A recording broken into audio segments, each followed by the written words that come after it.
Hey everyone, it's Ryan's Rocky Mountain Cigar Show here, back for another Thursday night live episode. And boy, do we have an honest to God living legend on the show tonight, guys. Like, you don't even understand what this guy has done to allow us young bucks that will.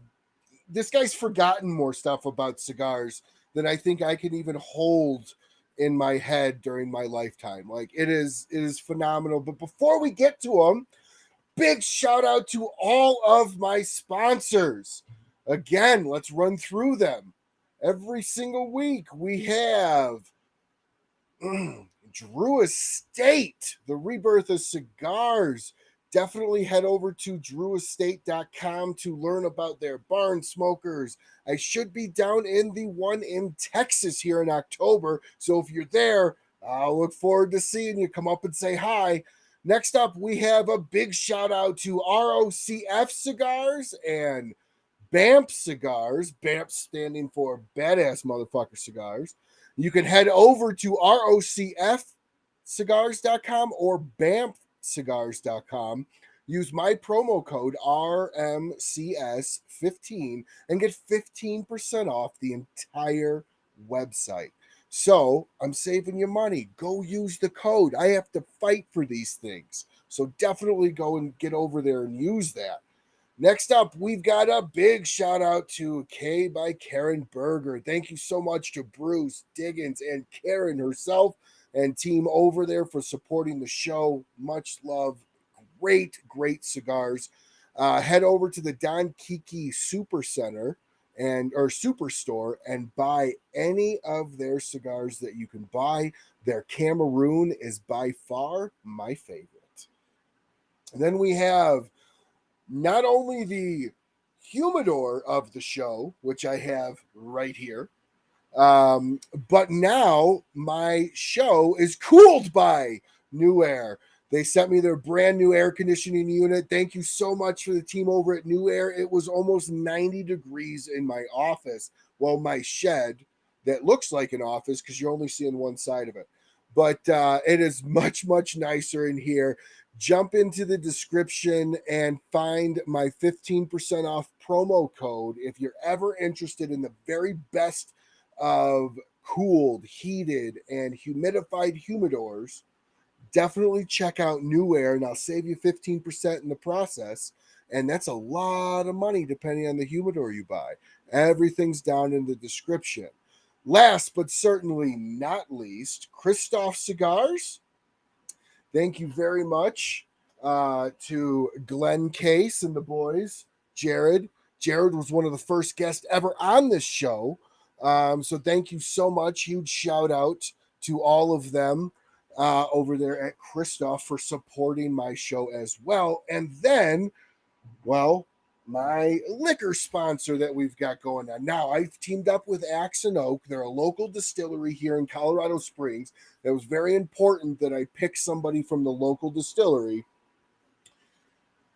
Tonight, I will be drinking, let's see if I can't do this right, their cask strength first steak. And this is a 59%, so it is a little hotter than normal, but I'm smoking an amazing cigar right here. It's one of my, I bought this thing. We'll talk about it here in a bit, but I bought this thing up like crazy when they came out. And this goes very good with a great strong bourbon. So also, if you are in the Colorado area and you are looking for a great time and a great event, please come out and support Rocky Mountain Cigar Night at the Dunnifin Castle. $150 per person. There's only 80 tickets. Please go over to eventbrite.com and search for Rocky Mountain Cigar Night. Pick if you're local to Denver or Colorado and you have a lounge in Denver that you buy from. I've got Casbar, both Casbar lounges, Lafayette and Parker, Smoking Cave Cigar Lounge, Edwards Tobacco, and Capital Cigars. These are all the lounges in the area that have teamed up with us for this event. So if you don't have one of those as your favorite, then just choose either one. It doesn't matter. All the tickets are exactly the same, and they come with everything listed, and we're working on a lot of great stuff, guys. We're going to have appetizers, beer, wine, spirits, coffee, soda provided by Rocky Mountain Soda Company. And spirits are going to be provided by Axe and Oak, and I think a few others. Wine and beer, as well as coffee, is going to be donated as well. You're at least going to get a 5 cigar pack. Right now, we are so close to getting a lot more than that, and that will be handed out as much as we can in the pack. And then every bit of other loose cigar will be bundled together and auctioned off. All of the money outside of the expenses that we incurred for putting the event on, which are minimal because everyone's been so great to sponsor this event with us. Outside of all of the rest of that, will be going straight over to Ronald McDonald House Charities. So again, thank you so much to all of the lounges here that are participating. Smoking Cave, my buddy Sean over there, Tony and Clayton from Casbar, Nick from Edward, and Cornelius or Neil from Capital Cigars. Definitely jump over to Eventbrite, Rocky Mountain Cigar Night, not Cigar Fest, but Cigar Night, and buy a ticket. Like I said, buy also a parking ticket. If you're looking, it's for $5, and everything is going to Ronald McDonald House Charities. So, without further ado, you guys have heard me flap my jowls enough right now. Let's go ahead and bring in the legend, the man, the myth, one of the original creators of the Cigar Podcast Show, Dave Garofalo. Hey, thanks for having me. It's an honor to be here. Ryan, thank you. And all your listeners, thanks for having me here tonight. Oh, thank you. Big thank you for coming in here. So much. Let's see. Let's throw up some comments here. So we have one comment. Whiskey Miser calls you the legend. Dave says, big shout out to Dave and the Cigar Authority. And I don't know, are you Mr. Lancero? Is he talking about you or me? Because I'm a Lancero nut, Dave. You like the Lancero, so it must be you because they know that I disapprove of the Lancero, actually. Whoa, okay, so we're going to start there. I got to hear the story. I'm a huge Lancero guy. I get why people don't like them, but when they're good, they're good. Absolutely. And I don't have a problem with how they taste. My problem is that I'm a cigar retailer, have been for 37 years. They don't sell. They never sell. And I get pushed into it over and over again for the vocal minority, the people that, like yourself, you like Lancero and you let everybody know you like it. And we should all make Lanceros. And the fact of the matter is when they come in, they typically put them in boxes of 50 because they're so small to begin with. Yeah. To put them in a smaller box would be ridiculous. So they put them in boxes of 50. And you, Mr. Lancero, come in and say, oh, you finally got those Lanceros in. I'm going to buy one. And that's where it ends. And we're looking at 47 cigars left in the box, and years could go by, and you want the next one, and the next one, and the next one. And I got bullied into it so many times. I said, okay, I'm done with Lanceros. I don't care that everybody's asking for it because, I don't bat 1,000 in the industry, but you can't bat 300 like a baseball player. If you have some losers that don't sell, you're in big financial trouble with your business. It simply doesn't work. It never did. It's not even a thing of the past. Like back in the day, Coronas used to sell well, and everybody's on the bigger ring gauges today. Lancero's never sold, and Really, I just keep getting pushed into it. And listen, I do a podcast, the Cigar Authority, for the 12-year anniversary. We put out the first time we ever put out a cigar on the Cigar Authority, the 12th anniversary Lancero, and this was Jonathan Barry and Ed Sullivan pushing me and said, you're always talking negative about the Lancero, surprise everybody. put a box of Lanceros out, make it in a box of 12 because that's a 12th year anniversary. That's an easy sell, and see if they'll do it for you. Well, the factories don't like to stop production to make something. So they made 300 boxes minimum. Remember, these are boxes of 12, so it's not a lot of cigars. And typically on a limited release, I mean, we blew out of a cigar I'm going to smoke later on today, which is the Wise Man Firecracker. We sold 1,000 boxes of those in 6 minutes. And the 300 boxes of Lanceros, in boxes of 12, mind you, we still have more than half of them left. And because they just don't sell. And people that bought them said, wow, it's a good cigar, but nobody buys it. So this is a long story of the Lancero.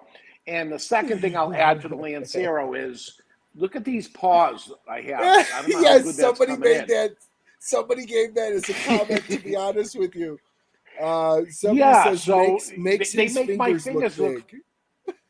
Yeah, they make my fingers look fat. It's not my fingers, it's the Lancero, obviously, right? Because slim, and then I put the Lancero in and they look fat, right? So it's obvious. Now, I will tell you, I am one of those people, and Kevin Shahan, by the way, says he sleeps with your book by his bedside. Really? Now, Kevin says here, go ahead. No, go ahead. I just had a wise comment to say. I'm going to skip that. Go ahead. No, please. If it's against Kevin, you have all the reign in the world here. No, that's all right. I'll let that one go by, Kevin. I'm going to let one pass. He says Lancero people will buy new Lanceros once, but never buy them again. And I don't agree with it. See, I have like 4 boxes of Lanceros. I love them. I buy them all the time. Guy. I am. I'm the one guy, I guess. We have Moses over here that says, I did my part. I bought a box of the 12. Well, now I'm going to have to jump on and buy a box of 12. I know you hurry up. Those. There's only half of them left. Yeah. And it's been months. Well, is it like you got plenty of time. So when do we put the buy one get 5 free deal on display? It'll happen. That's what ends up happening every time. So watch for that. See, that's when us Lancero people really go to town. Yes, well, there's no doubt about it. Absolutely true. Absolutely true. So thank you so much, Tim. And so Kevin does ask really quick before we move on from Lancero, what is your favorite Lancero? Man, do you even have one? Favorite Lancero? No. Even stuff that I love, I don't like the Lancero of it. So take Atabey is my favorite cigar in the whole world. And it has been for 10 years. I love the cigar. Very expensive. Not an everyday thing by any means at all. But they make a Lancero called a Spiritus. And I said, when I first smoked it, I said, this is, I don't ever want anybody to smoke that Spiritus as their first Atabey, because it's a disservice to the brand, because it misses the elements and the flavors of a regular size cigar, because there's not enough room in there for those fillers, and it just isn't right. There's 2 sizes: the Chisos, which is a little small cigar, thin ring gauge, and the Spiritus on Lancero, and both of them I say no, and anything else on the Atabey line, but besides those 2 is great. And then I had Barry Stein rate it. He's rated 3 cigars 100 in his life, and one of them is the Atabey Spiritus. And I go, it doesn't even taste like Atabey. Well, now I have, sweetie, if you're watching, I'm sorry. I'm going to be dropping some money after the show. I don't know what to tell you. So, all right. Well, we will move on. But did you guys sell out of all of those Russian label, the sickle cigars? Yes. Yep, there was 3,800 boxes. They sold out in about 48 hours. It was Wow. a incredible deal. But I I did jump on know. a plane the following day. That was Saturday, Sunday. On Monday morning, I went to the Dominican Republic to the factory that makes the cigars, and I said, like, I couldn't say anything until that Saturday. The folks at Hammer and Sickle said, please, don't say anything because they have employees they had to deal with and all kinds of stuff because the company actually basically liquidated. And what a shame it was because they did nothing wrong. A Dominican cigar with a logo on it of Hammer and Sickle, made in the Dominican Republic to an American company with not even a Russian employee, never mind owned by Russia. And they just got shoved out of the marketplace. And they said, just wait until that day. The following Monday, 2 days later, I flew down to the Dominican, explained it to the factory that was making that cigar brand for them, and said, okay, what do you have left over here for empty boxes you haven't filled yet, banded cigars, cigars that you went into production, they're in the aging room. I don't want you stuck with anything. And we figured out what they'll be coming, which is probably about 400 boxes, just to use up their materials and get them over to me. So there'll be another little blip. Again, it was 3,800 boxes we originally got. That Wow. was in 48 hours. This will be 300 to 400 boxes, cigars, whatever remains. Now there are two other lines that they make. One is called Hermitage, and the other one is called Berlin Wall, which I did not include in the closeout of it because I said there is no Hammer and Sickle logo on that cigar, and I knew that because I looked at the picture of the cigar online that we actually sell, and unbeknownst to me, if you turn it around, on the little thing that closes the band on there, there's the Hammer and Sickle. I had never, ever noticed that that's there. Now, one thing we can do is we could put that part down and overlap the top part. Instead of putting left to right, we put it right to left and then cover it for the future. But I'm sitting on a bunch of cigars with that little Hammer and Sickle on the back end of it. And I don't know what I've decided to do yet with that because I didn't know it was there. I didn't realize. Okay. Wow. So So we I may mean, do something. We may. well, I will be definitely doing my damnedest to get those. I missed the last run, just didn't have the funds at the time with an 11-month-old daughter at home. Oh boy, yeah. Um, but I definitely want to. Honey, if you're watching, we got to budget this in.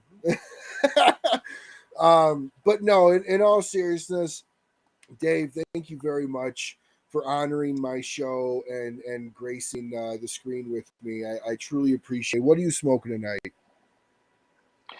I'm smoking a Garofalo Sun Grown. This is something I worked with Nick Perdomo on last year. Actually, it's been a few years. We hoped to had come out with this for the 10-year anniversary of the Garofalo brand, which he gave me on my 50th birthday. He showed up in my office and he said, I have a present for you. And he takes out a box of cigars and it has my last name on it. I said, oh my God, you made a box of cigars with my name on it. And he goes, no, I actually created a brand and I named it after you. And I'm like, this is crazy. And how many sizes? And there's 4 or 5 sizes. And I said, oh my God, this is crazy. And he says, oh no, there's 3 wrappers on top of it too. And I said, boy, I hope I like the cigar. And it turns out I like it. It has a natural. I had nothing to do with it. It was a natural, a sun grown, and a Maduro. So I smoked all 3 there. And I said, the Maduro was way too strong. And he says, no, that's the way you want a Maduro. And I said, that's not the way I want a Maduro. That's way too strong. So over the past 10 years, I've been smoking the natural and sun grown. And I said, how about for the 10-year anniversary, instead of it's the Garofalo brand, let's come out with Garofalo La Familia, the family. And this will be for my whole family. and I want to have a little say into it, seeing my name's on it. So let's work on this. So we worked on it to try to get it out in time for my 60th birthday. And I'm 62 right now, and it came out in November. It came out in time. He said, you'll have it for Thanksgiving. 2 years late because of COVID and because Nick Perdomo said it has to be perfect. And, this went back and forth for a long time. But boy, everything from the packaging, the band, everything, I'm delighted with it. And I'm delighted with the Maduro this time on the La Familia version of it, that I would even say the Maduro version might be a little lighter than the Connecticut. So I like them in order of probably the Maduro, the sun-grown, and the Connecticut, where usually I'm Connecticut, sun-grown, and Maduro. But the Maduro is awesome. I don't know if you had the Maduro of Perdomo's 10th anniversary. It has that blue band on it that he came out with a couple years ago. It's a staple in my humidor. There it is. It is unbelievable. And I said, let's go more towards that. That I love. On the regular Garofalo version of Maduro, it's strong. And believe me, we sell a lot of it. There's people that are on it, but that's the leather tongue guys that like you smoke the cigar when you smoke that one. When it comes to the La Familia one, and that's a black banded one, that this is orange that you see here, and gold for the Connecticut. The black banded one is sweet and easygoing, and more to the liking of the 10-year anniversary blend than it was of whatever the first one was. Again, I had nothing to do with the first version. So let's kind of jump into you. Let's quick question before we do. When you started decades ago inside the cigar business, nobody knew who you were. You weren't the Dave Garofalo we all know now. Did you ever in your entire wildest life would have thought somebody would have developed a brand or a line around your name at any point in time? No, I thought, I said to Nick, it's crazy. I'm a retailer. People don't make brands after retailers. And he assured me, yes, they do, because Zeno Davidoff was a retailer. And I said, well, Zeno, I'm not Zeno Davidoff. And he says, yes, you are. You are the modern day Zeno Davidoff. And then proceeded to tell me a lot of things that I did in the cigar industry over these years. Now, Nick, I watched Nick grow up myself. Again, I was a young man in the cigar business before the cigar boom. So I remember when Nick started in a garage, and, my early invoices from him were multi paper with the black in between the carbon, so that carbon in between it, and him struggling along the way as it went on. And I remember a lot of the top people in the cigar industry today. Again, I got in 1985. They got in probably in 95. So, I'm already pretty settled in and doing halfway decent 10 years in. And I watched these little companies grow dramatic. Rocky Patel, Pete Johnson, Drew Estate, Lito Gomez, all these guys. My account number with La Flor Dominicana is 3. Looking at some of these things that, there's some crazy stuff that goes on that, I would try this new guy's cigar and say, really, really good. I said, okay, I'm going to start carrying your stuff. And here it is these years later. And the scary part is, we're all getting older now at this point, and we were all young bucks in those days. It was, let me help this other young guy that's coming up. And there were certainly older companies that were out there at the time, and I took a liking to the new guy because I was a new guy myself, and I said, okay, let's see if we can help these guys along. And some of these guys, I've seen a lot, unfortunately, not make it through, but the certainly the ones that ended up doing are the top players in the industry right now. Yeah, and like you said, you came up with all of them as far as coming up inside the business with them. So let's kind of go back to the very beginning. What started your obsession with cigars? Do What was your first cigar? How old were you? Was it with like a family member, father, uncle? So I've been self-employed my whole life. I owned a cable car diner when I was still in high school. I bought the restaurant, had to wait to take over until I graduated high school. Fast forward, I got into the nightclub business, not owning nightclubs, but turning bar rooms into discotheques in the 70s when disco was all the rage, and set up sound and light systems in there, and hired disc jockeys and run promotions in the clubs. And that's when it started with the cigars, because I worked at night. And I didn't work very many hours at night either. It was 4, 5, 6 hours at night tops. So all day long, nothing to do. I tried golfing, I tried all these different things. And when it was time to go to work, as a nightclub disc jockey, you go in there, you're the first guy in the place, and you start playing music in the club, and you'd play music, what we would say at that time, to the ashtrays, because there were no people. Nobody wanted to be the first one in the club. You didn't go as soon as the door opened. There wasn't a rush to go in, but the DJ has to stop playing music. So I played to nobody. And after a short period of time and being bored from that 2-hour process of waiting till there's a crowd in there, I would go to the cigar shop and I'd get a cigar before going to work. And I'd light the cigar when I got there, and I'd play a song and play the next song and smoke the cigar until the cigar got to the end. I put the cigar in the ashtray. Everybody was smoking indoors at that time, mostly cigarettes. I never had a cigarette, but I always liked the aroma of cigars and liked the cigar. And put the cigar in the ashtray and start playing to the crowd at that point. And I would, every once in a while, one of my buddies that would come see me play got there before I finished the cigar. It wasn't often that that would happen, and they would be shocked when they saw me, and they go, "What are you doing?" And I go, "What?" And they said, "Smoking a cigar?" And I said, "Yeah." And they go, "What are you trying to be, a big shot?" And I said, "No, nobody's even in here yet." I said, "Just having a cigar. I like it." And they were really appalled by it. It's like, "What the hell are you trying to do?" It's funny because those friends today come in and they buy cigars from me. And I said, "What the hell happened?" And what happened is I was just early on to have a taste for cigars. It usually is, a 30-something type of thing, not a 20-something. And I just was a little young, jumping onto that bandwagon. And after going to the cigar shop, I stayed in that in the nightclub business for about 12 years. Well, about 10 years into it, I was feeling like I was getting old for the club. And the fact of the matter is, in a nightclub, the audience stays the same age as time goes on. I get older, but the audience stays the same age.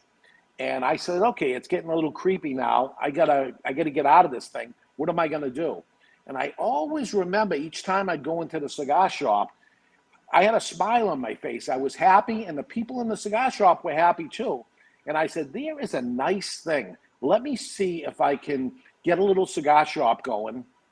And because I got nothing to do during the daytime. So for 3 years, I did two-guy smoke shop in the daytime and the nightclub business at nighttime. And Wow. during those 3 years, I said, I just got to build up the smoke shop enough that I can able to quit this night job, because the night job was actually paying very, very good. I did very well. I was highly successful in that business that I was doing. But the cigar shop was just, I was basically taking the money from the nightclub and pouring it into the drain of the smoke shop, because it was costing more than it was profiting, and with the expenses and everything. But like any good business, a little time goes on and it starts showing a profit. And that was about 3 years in. And I said, "Okay, that's it. I'm going to quit the night job and put all my attention onto the cigar shop." And that's when it blew up. I was able to open 3 stores, and we were up and running. And all my attention went on there, promotions, events, and all this stuff. And as luck would have it, 1990 comes along, and in 1990, the cigar boom started. And who saw that? I'm now 2 years in, 5 years in total, but 2 years in full time with this cigar boom starting. and talk about the right place at the right time. 92 You ain't comes Cigar kidding. Aficionado. Every movie star is smoking cigars. It's on TV all over the place. Younger people are starting to come in getting cigars. And I got a good footprint now at this point, and I'm growing dramatically. And this was in Boston. We had our stores in Wow. Boston. Right now we're in New Hampshire. And everything went great. And it was certainly, timing was good. Opportunist. I'm an opportunist. When the opportunity strikes, take advantage of it. As the boom was happening, I opened store number 2, store number 3, and everything went well. Then taxation happened within the state of New Hampshire, and we closed all 3 stores, and we started again in New Hampshire where there was no tax. And again, I'm back to 3 stores. Took a while to get back to 3 stores, but business is fabulous. And frankly, yes, it is true that I'm all set. If I wanted to retire, I could retire. I don't. Please God, don't let me retire. I plan on the rest of my days being in this business, because there is a truth to the matter of, if you love what you're doing, it's not like going to work. I go to work every day because I like it. I look forward to it. I'm excited about it. Here it is after hours. I work every day and it's after hours, and you say, do you want to come on your podcast? And I said, yes, I do. We're going to talk about cigars. I love talking about cigars. I started a podcast because I couldn't not talk about cigars. I've been on every board of directors of every organization in the cigar industry. I just can't get enough of it. I love our industry. And at this point, where I'm at, I'm able to give back even more, because I can help the next people that are coming in. Rising tides raise all ships anyway. I've always been that way anyway. As a giver, I want to help our industry, bring it to the next level, help the next guy. I hope you're the next guy. And your podcast becomes bigger than mine. I hope it happens. And I hope somebody else's cigar shop becomes bigger than my cigar shop. I hope it does. It's the right way to be. It makes me happy to watch Sure. people in our industry prosper. The majority are very, very good people.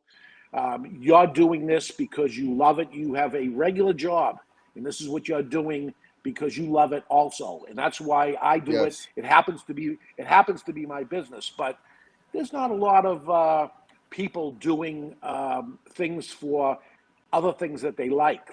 If you like pizza, are you doing a show about pizza and, trying to help the pizza industry? Probably not. I'm a big pizza fan, but I'm not doing a show trying to help that industry. This industry is this. No, absolutely. Us talking. Yeah, this is. I go into the cigar lounge in one of my stores and sit with the guys, and they're talking like we talk here. If I didn't own the store, I would be going to the store. So I might as well own it, because then I can leave and come as I want, and I got a key to the door, right? So that's how I feel right now. So how long? We have a question here from Steve Newman, and he asks, how long have you been publishing Cigar Media?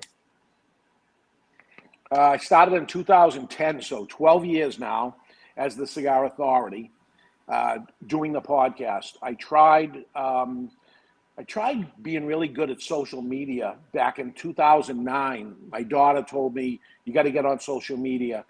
And social media is a constant where, I would write something and then I would go do something else. And then somebody's chatting along the way and I'm not looking at it. I'm doing the next thing. And she said, no, you have to be social. You have to have this interaction. So in reading a book at that time about social media, it mentioned podcasting. And I said, something, this way I can, I'm not a good speller. I'm not a good writer. I'm not a good speaker, obviously, too. Terrible accent and everything. But I'm comfortable in my own skin of, I'm just going to say what I want to say and see if I can get the word out at the same time. I want to educate the consumer. That's the whole idea. So I've tried early on of just turning it into a 2-hour educational podcast, but it gets boring. and you can't hold somebody's attention that long. And how much can you possibly say about something? And I've sat and I wasn't a good student when I was in school, and those classes were 45 minutes and they put me to sleep. So I said, all right, let me put my first business was the entertainment business, and let me mix that with the education I want to come across. I'll merge those things together, and let's entertain and inform at the same time and see if it works. And that was the change up that happened on the Cigar Authority is, okay, let's do that. And if you pay attention in a cigar lounge, the same thing's happening. They may not be talking about cigars at that moment. Whatever they're talking about, maybe sports or something or whatever's going on, they're shooting the shit with the guy. They're having laughs. They're talking, making fun of each other, and all that's happening, and talking about the player or the politics or whatever it is. So that is a big part of podcasting. And I really took a liking to the podcasting, so much so that I built a studio, and we have dozens of podcasts per week that happen in the studio. And they're not cigar podcasts, they're real estate podcasts and finance podcasts, and just all kinds of different things that happen within our studio, because I built a studio out for myself anyway. Might as well let other people have the opportunity to use it and get their thing in. But I get to help those folks also and tell them exactly, here, this was my success. I don't know if it's going to be your success too of it, but inform like you want to inform, but you got to throw some fun and loose entertainment like we are in this regular conversation. And with that, I saw a lot of success, and knock on wood, it's been happening for the other podcasters, sure. So you were one of the first cigar podcasts that to ever come around, period. When you told somebody, and we'll get to a few questions here after this, but when you told whoever you told, I want to do a cigar podcast, did they, first off, was it at a time where they were like, I know what a podcast is? Or they're like, what's a podcast? Correct.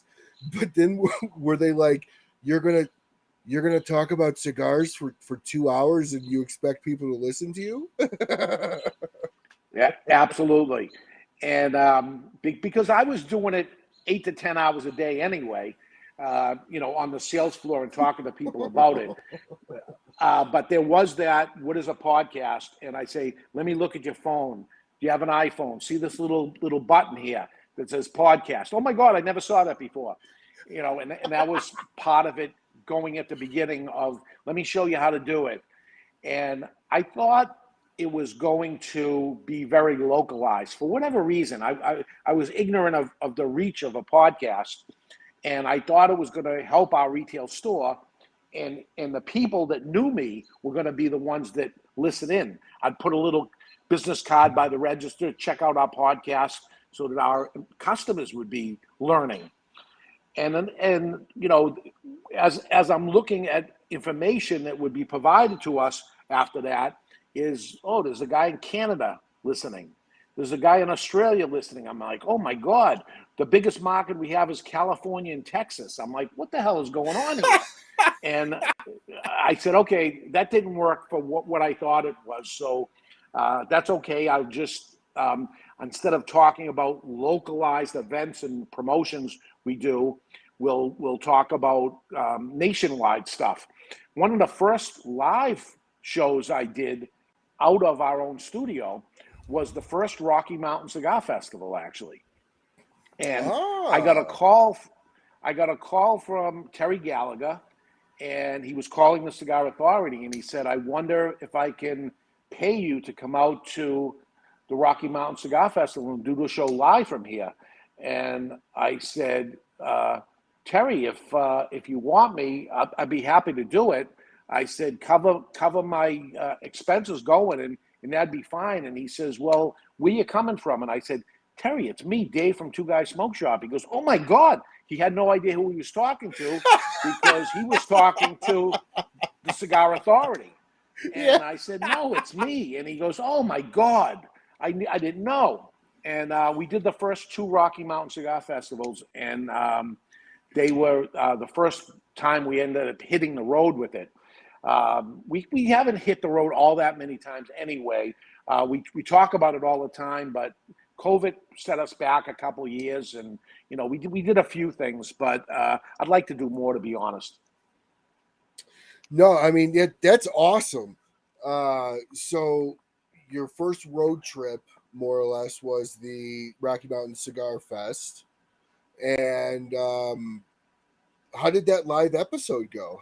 Was that natural for you? Was that, oh my gosh, we're live? Or, I mean, you're a showman, so did that come easy for you? Yeah, I was okay with it. That I don't have that. I'm better off actually in a crowd than I am one on one. I think. Same Um, here. the great thing was at that festival was all the manufacturers. So before the show starts, I said, "Hey, do you want to come on? Do you want to come on? Do you want to come on?"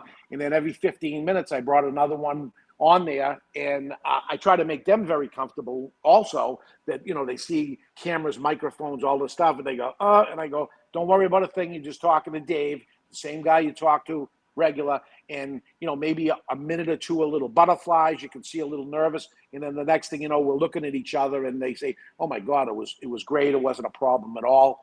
And bringing these guys out of their shell. We're not showmen. We're cigar retailers, cigar manufacturers, brand owners. Actually, way back, I remember asking the first cigar rep and then the first manufacturers to come to our store and meet the customers. And for what? They said, "Nobody wants to see me." And I said, I think differently. Again, in the music business before, and would bring in singers not to sing, but to show up at nightclubs and shake people's hands and stuff. And I said, no, I think it'll be good. And that began that whole, the association with the manufacturers, because again, it's a pretty weird thing in our industry, we, the cigar consumer, know the farmers and the blenders and the cigar makers, where in other industries you don't know the people making the pizza. Back to the pizza guy, right? There's not these people going around, but in our industry we want to know these people because frankly we want to know more of how is this rolled up tobacco leaf taste like this and burn so well and I enjoy so much. What is this? Yeah. And when you get to learn more about the cigar, you will enjoy the cigar even more and you will become a super fan of it. The first time I ever went to a cigar factory, I couldn't believe it.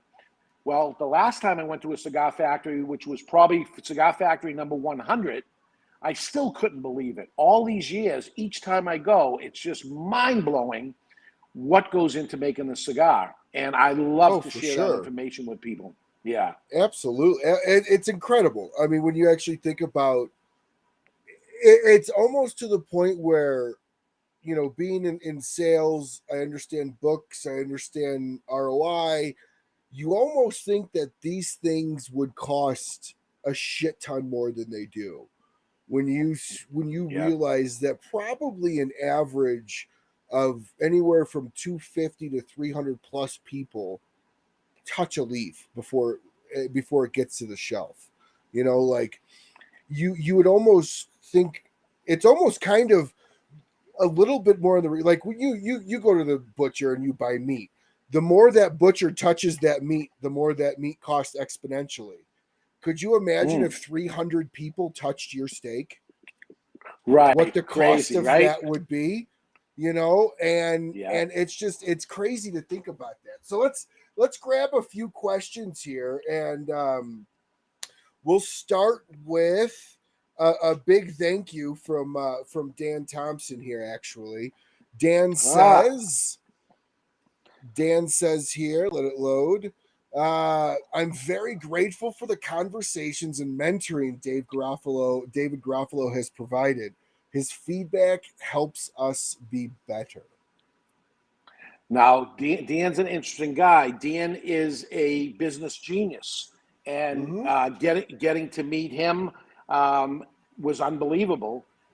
Unbelievable background, and again, I'm barely squeezing by through high school and stuff. And Dan said, said to me one day, who would you like to have a cigar with, living or dead? And I said, Al McAuliffe. And he goes, no, seriously, I know you're saying that, isn't that nice? And I said, no, seriously, Al McAuliffe, because I'm a business guy, and he is the ultimate business guy. This is his boss, Al McAuliffe, and I know the stories of Al McAuliffe and everything that goes along with it. And I want to sit with Al McAuliffe, and he made that happen. He flew Al McAuliffe up to meet with me, and we had dinner. And what an unbelievable story. And Al will tell you that the cigar business is actually a bad business. If somebody wanted to make money, this is not the industry to make money. You have to get tobacco, and you have to age that tobacco for years and years and years. Then you have to have 300 people produce this thing at the end of it. And then at the end of it, sell it individually to each retailer, who sells it individually to each consumer one at a time, all the way through. It's madness that we are in this business. And I got into it because I probably didn't know any better. But Al knew better, that he's a business person, and he knows that this isn't, he could sink his money into he could probably put the money in invest it and probably do better than he would. There is a love thing happening with this product, and we do it because we love it. And even after we've made our money, we still stay in it. Al doesn't need any money. And certainly the Padrones don't need any money. And Jose Padron was 91 years old, and I was with him when he was 90. And he was chain smoking cigars, and and we drove out to the farm at 6 o'clock in the morning because he wanted to. And he doesn't need anything but just the love of it. He loved it. And he cared about the new tractor that just came in, and he cared about, there was just so much that goes in. Avo Yavazian in his 90s that did it. Stanford Newman, died at his desk, literally died at the desk, which is the ultimate thing. I mean, that's where I want to go. In his 90s, that's where he dies. And there he is in the afternoon talking to people. He gets his cup of coffee, and somebody leaves the office. The next person goes in, and he's sound asleep, but he's not sleeping. He died. And he died a happy man. He went to work that day. There's so much of that in this industry. There's so much. And it is not financial. Believe me, it's a mistake. If you get into this business to make money, Rafael Nadal from Aging Room, he's Altadas, will tell you, you want to make $2 million in this industry, start with 3, and you end up with 2. I mean, you're going to drop $1 million. The people that have come into this industry with money to make money all have failed. This is not why you come into this. Can you get wealthy from it? Absolutely you can, but it's years and years of it, and you're doing it. You know how many hours I work and how many hours I have worked? I mean, it's every single day, all day, every single day. It's 9 o'clock at night here. I started at 8 this morning, and here it is. And we're 37 years in. Am I still doing 11, 12-hour days after 37 years? Yes, I am, and I like it, thank God. Yes. Absolutely. Kevin says both Elder Newmans died at the same desk in the same office. That's crazy. Imagine that. That's crazy. Imagine that. So I'm gonna kind of 4 generations now. 4 generations. I know that's a lot of it. The Newmans are a powerhouse family for sure. So we're gonna get a little here, and I was gonna actually kind of bring this up. Kevin beat me to it, but I'm very curious. So Kevin proposes a question, and I'll read it to you. It says, "Speaking of the board of directors, what's your opinion of the PCA and their mission going forward, seemingly trying to push out flavored or infused cigars?" Now, before you answer, I personally am not a huge infused cigar guy. I can appreciate a tobacco every now and then, but I personally think that a brand like Acid has done more to bring people into the cigar world than probably just about any other cigar out there. And in doing that, has allowed other people to feel comfortable to branch out and try different cigars. So that's my take on it. I don't think there should be an issue with it because of it's many times over that's people's first cigar. Absolutely. If you want to call it a gateway, back in my day, Swisher Sweets, now same company that ended up having it, was one of the first cigars somebody would smoke because it was sweet and easy and it would be a good way to start. Machine made cigars, all this. I think it's a mistake to divide anything in the small little industry we're in. Divide and conquer is what the opposition is trying to happen, and we don't need to do that for them. We need to stay united as a group. Sometimes things don't align because I've been on the board as things went onto there and say some things don't align. Those non-alignments should not happen out in the public eye. Those should be talked behind closed doors because we don't need the opposition to end up using this negativeness against ourselves, that this cigar company said that cigar company is not good for the industry, because you don't want any of that to ever end up happening. And some of the same companies that produce a infused or flavored cigar also produce other premium cigars, just like you're talking Drew Estate, that makes Liga Privada and lots of other things. So they're in it too. We don't need to separate ourselves when it comes to it. I don't think that's 100% true of the thought process of, and again, I don't sit on the board today, but that the PCA is saying we're going to throw them under the bus. I don't think anybody's looking to do that. You mentioned J.C. Newman, for instance. J.C. Newman is a machine-made operation in Tampa, Florida. They have some handmades now. That's pretty new in the past few years. But that's a machine-made operation, and there's no need to throw them under the bus either. That is the antique machines, if you've been there and see the slow process that goes, and that's been going around since the early 1900s when they got the machine to make the process easier for the roller so they could produce more cigars. Why does that make it less of a product for whatever reason that is? And also for somebody's budget. So if you're going to say just the premiums are should be protected, then what are you doing for the poor man? It's only, what do they call that?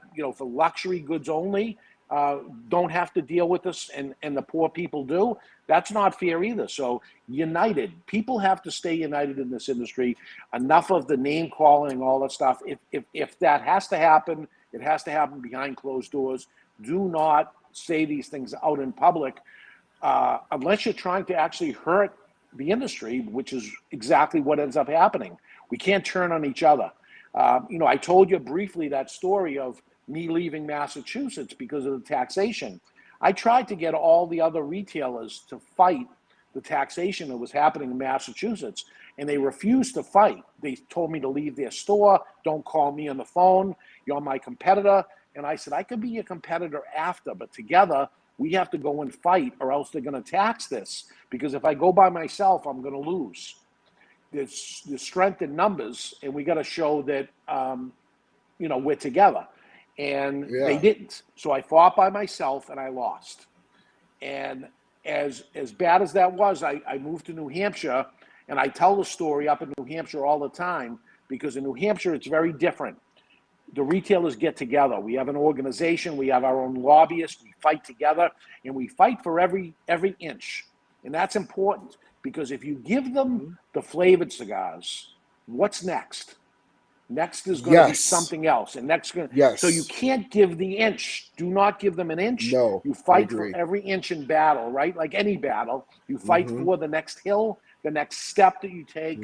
And that's what they have to do. And that's always been my mantra of fight to the end.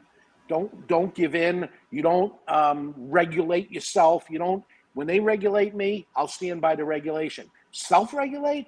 No way. because if I self-regulate this, then they're going to take that, and the next thing you know, Correct. it's this. I've lived long enough through it. I saw that that's the way it is, and I think the people that have not, that aren't thinking that, needs to look back in history. As a young man, I look back in history. Now I've lived through some of that history, so I'm able to recall it. But even if you don't recall it because you weren't in the industry, please do your due diligence and look back at the history. And I think you'll change your way, and you'll stop this madness that's going on. What is that old saying? History doesn't repeat itself, but it rhymes. It sure does. Part of some moves I've made in the industry is based on past history of, here's what happened the last time the economy slowed down, which is where we are right now. This is what happened. So therefore, this is the actions that I'm going to take today, because most likely this is what's going to happen. Also, when the boom that we just got through, which was a little bit like the boom of the 90s, where there was a shortage of cigar, prices were rising, you couldn't get what you wanted. Okay, what ended up happening there? How should I react at this point while this was happening? And that reaction was to over order. And I over ordered so that I wasn't out of stock, because if I ordered what I want and they sent me half, I only got half. So I ordered twice as much as I wanted, and I got exactly what I wanted, based on the past history of the last time this happened. And the same thing happened. And I told all the retailers as this was going on, here's what happened last time, here's what I'm going to do. I recommend you do the same. And those that did it ended up working out for them. I'm going to shamelessly promote another show here real quick. Meet the Professor. I went back and I re-listened to that episode yesterday of you on it, and you were talking about the back order bullshit numbers, and what you just said made me think about exactly what you were talking about at the show. You ordered twice what you wanted in hopes that you and the show you talked about where people, I only want 10 boxes, but I'm gonna order 50 knowing I'm only gonna get 10. So the back order numbers were bullshit. And that just made me think about what you just said there and how you over ordered. And now it's hard to over. I mean, do you still feel that with the boom that we've had today, that the back order, I know that episode wasn't too long ago, but do you still feel that way, that back orders are bullshit numbers? They are. As a matter of fact, if you are a retailer and you have some back orders, I highly recommend, if you really don't want them, you call and cancel them and reorder, because they're coming. And in 1997, they came. It was the first time a tractor-trailer truck ever delivered to two guys. That was the first one we ever got. We get them regularly now, but in those days, I'm like, what's that tractor-trailer doing in our parking lot? And that was a delivery. And I said, oh, my God. And I got what I asked for, and I said, oh, my God, the cigar boom is over. And that is today. It is over. And you're going to get what you asked for, so be careful what you ask for. It's time to stop the madness. And manufacturers, if you're listening, you have orders for product that people aren't going to take. 450 million cigars came in the United States last year. We are averaging 320 to 350 a year, which means we got an extra 100,000 cigars that came in that were ordered. I understand they were ordered, but they weren't needed. And there's an extra 100,000. So this year, what we should be getting is 250, because we got an extra 100,000 that are out there. So we don't need 350, we need 250. That's not going to happen yet, because we're in the middle of the year and not everybody ends up knowing. So for the next 2 years in a row, that's what's going to happen. That it's going to drop this year, 2022. So the import numbers will drop from 450 to 3-something. The bad news is the following year is going to drop even more, because 1998 and 1999, as bad as 1998 was, and they called it the bust, 1999 was worse. The drop was even more than it was before. So there'll be a glut of product that's in there. The only thing we got going for us is that there's a shortage of raw tobacco. So that's, as bad as it sounds, it's probably good news that they won't overproduce this year too much, because they don't have the raw tobacco to do it. Because if they produce 450 million cigars, now what happens? Supply and demand. There's plenty of supply and there's no demand for it, then the price drops at that point. And the price drops so bad that manufacturers can't make a profit and they go bankrupt. And the value of the crop goes down. It's not good for the farmers on top of it. So if history repeats itself, and it seems to happen over and over to me, that's where we're headed right now. Some of these people live through it and remember it, and maybe they're smart enough to make those changes early, even before I'm mentioning this. But maybe the younger one that doesn't study history and doesn't know this is happening or doesn't believe it's happening. I certainly hope I'm 100% wrong. It's beneficial to me if I'm wrong, but I don't think I am. No, and you know, actually, honestly, if anybody other than you told me that, I'd be like, I don't know. But to hear you say something like that, with your knowledge, your industry experience, and the history that you have to recall from in the business, it's not like you started 5 days ago. You know, No. that makes me a little You know, nervous. Go ahead. You know who said it to me in 1997, and it was at the trade show. We had a breakfast meeting with Marvin Shanken from Cigar Aficionado. And Marvin Shanken got up and he said, here are the important numbers that happen. Here's the bad news. There's a glut in product. There's too much that came in. It can't sustain itself. He said, today is the end of the cigar boom. This was trade show August 1997. And I left that auditorium that day to go into the trade show to buy. And almost like a zombie, I'm like, what the hell just happened? This is the leading publication about cigars that's telling us, hey, be careful, it's over. Where they're promoting cigars, that's their whole livelihood of what it is. But they were telling the truth. And I was careful because I heard what he said. I trusted what he said. He knew more than I knew. And I said, okay, let me trust what he says and go easy. And it was a good thing because it's exactly what ended up happening. And he knew what I didn't know. And he had years of experience in the cigar business. He wasn't in the cigar business, but he was a worldwide traveler and knew the cigar industry. And he had charts and graphs and all kinds of stuff I didn't understand. And it came true. And I'm just looking at that day. And I said, boy, if today doesn't seem exactly like that, nothing does. This seems to where I am again. I will be so happy if somebody comes up to me 2 years from now and says, boy, you're wrong about that. I'll be so happy because it'll be prosperous for me to end up doing it. But I know what happened at the end of that. There was a lot of little manufacturers that were hard workers and had good cigars, and they went out of business. Most of them went out of business. There were very few, and you know these guys that did it in the Dominican Republic during that boom of the newcomers. It was La Flor Dominicana that survived through that.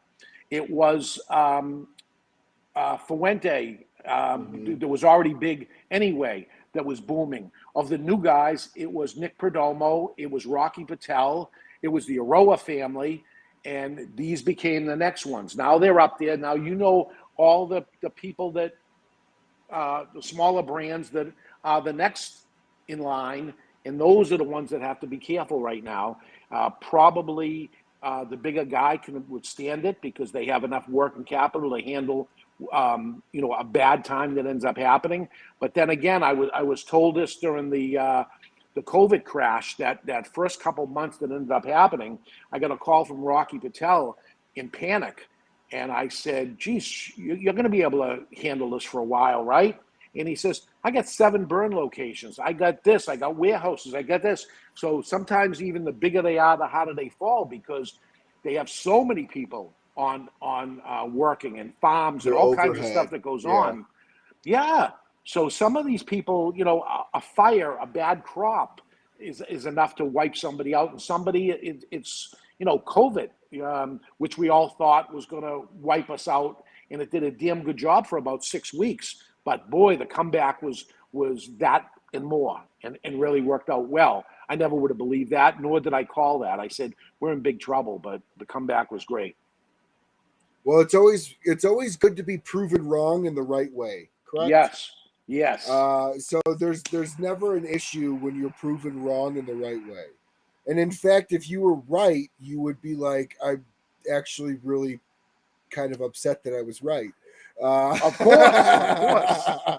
So, well, we talked a little bit on infused, but I want to touch just for a few minutes on this. This is nothing new.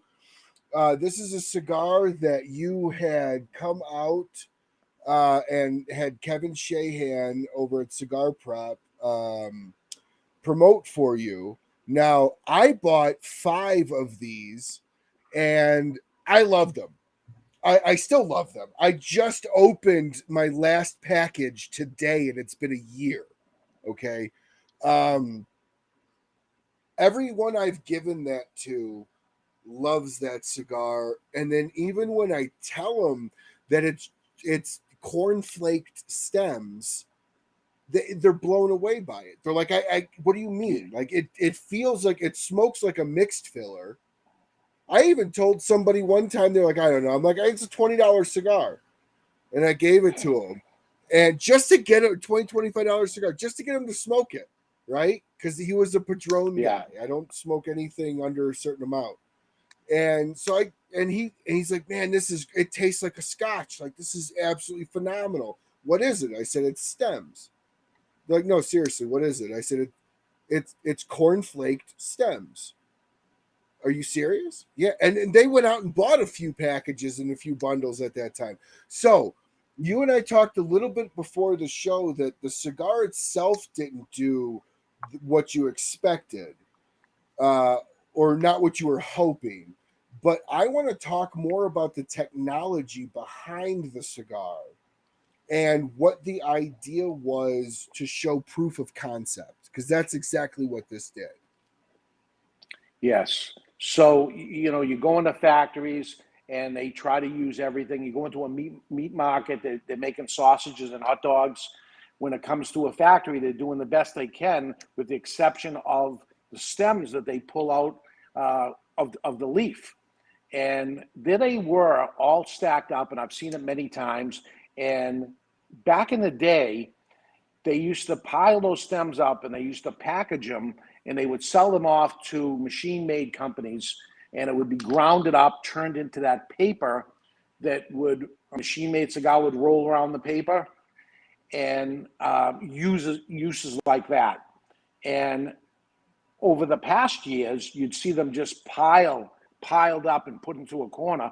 And I go, you don't sell those off anymore? And they say, yeah, you get like $1 a pound, but by the time you box them and ship them to them, you lose money. So it's unusable now. So there's nothing that can be done with them. And I said, well, it is tobacco, right? And every cigar has a little stem in it. Is there any way to actually make that into a cigar, that it could be a cigar? And they said, looking at it as like a long fill, all stems like that. And they go, no way, the burn's not going to happen. There's going to be too much airflow, all this. So we started messing around and wetting them and then compressing them, flatten them down.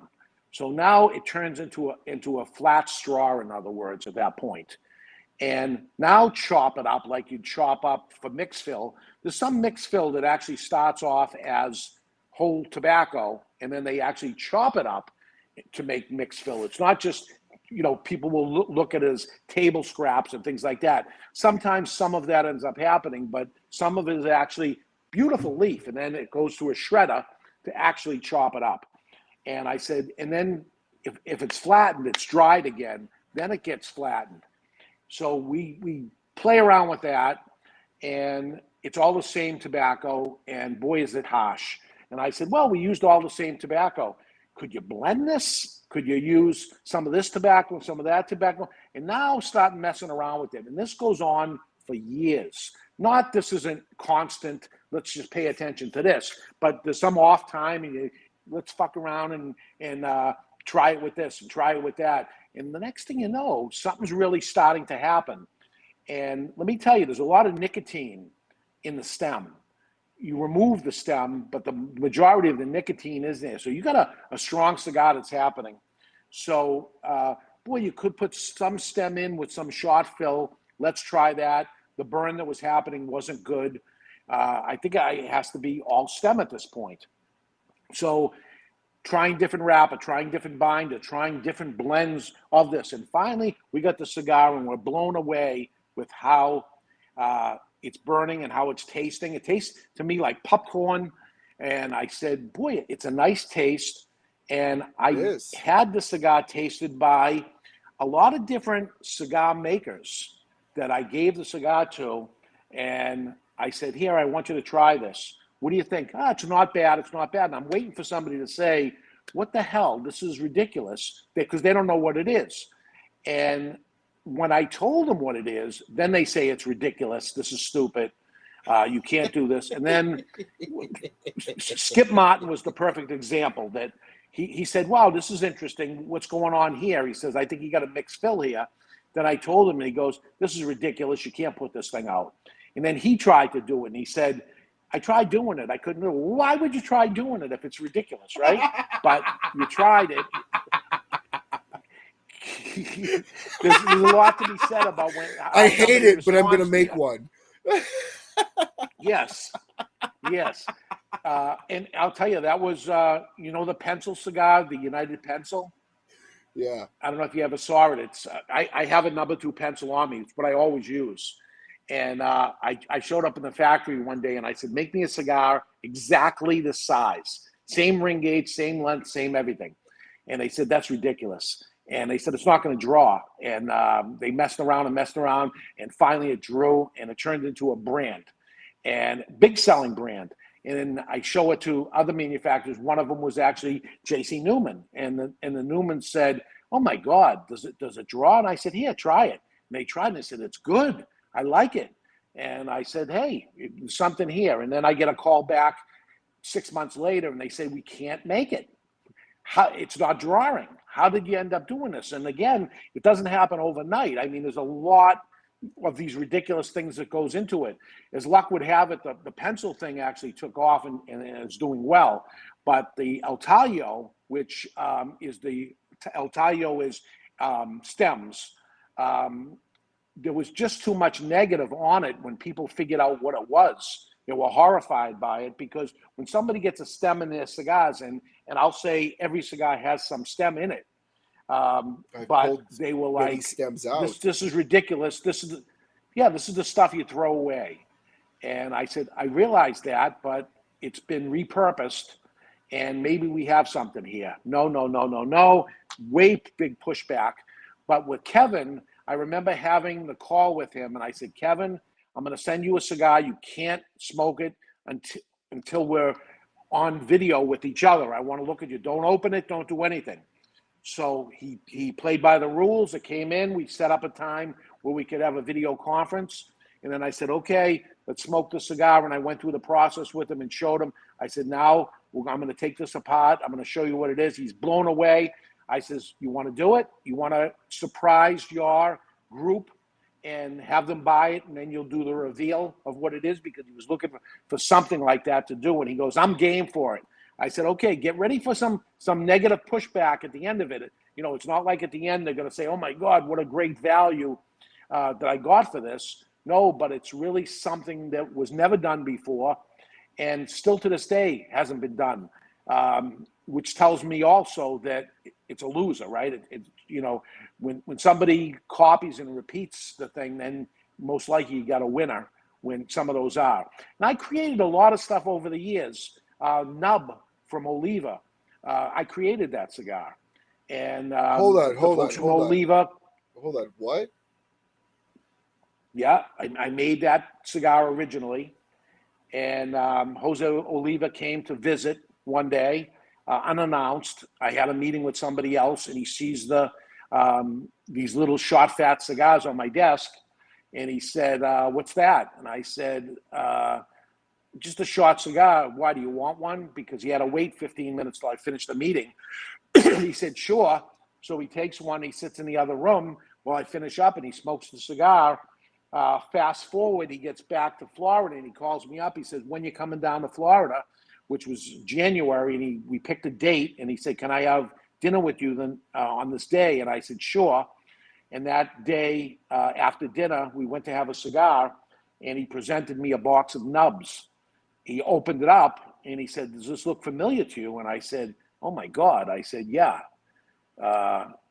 And he said, "Well, I got the idea from that cigar on your desk. I couldn't get past it. It burned slow. It was unbelievable. I think this is a huge winner." And I said, "I don't know about that." And he said, "Well, I'd like to go national with it. What do you want?" And I said, "What do I want?" I said, "I appreciate you saying it instead of just stealing it from me. But, how serious are you going to go with this?" He says, "We're going to spend a lot of money behind it. We're going to really make this the next big thing." And I said, "Okay, launch it with me and give me it." Yep. I said, "Launch it with me and give me a standing discount, and it's all yours." And he said, "That's it?" And I said, "That's it." He goes, "Okay, I have a national sales meeting tomorrow. I'm introducing it to my staff then, and we're going with it."